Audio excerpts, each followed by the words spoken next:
اور پھر اعلیٰ ترین روحوں کے بارے میں حصہ 545 میں جو کہا گیا ہے وہ آج کی دنیا میں بہت اہم لگتا ہے کہ وہ مطمئن، خاموش، برداشت کرنے والی اور فخر نہ کرنے والی ہوتی ہیں۔ ہاں، لیکن اس میں سب سے حیران کن بات یہ ہے کہ ایسے لوگ اپنے پورے خاندان کی نجات کا سبب بن سکتے ہیں۔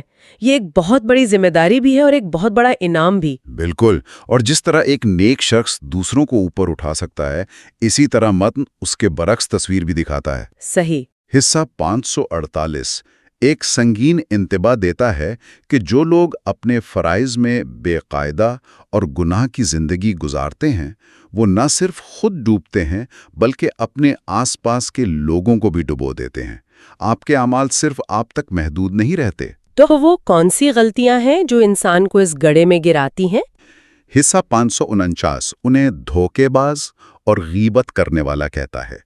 یہ تو کردار کی خامیاں ہیں۔ جی، لیکن آخری حصہ 550 ان کی سب سے بڑی اور فعال غلطی کو بیان کرتا ہے۔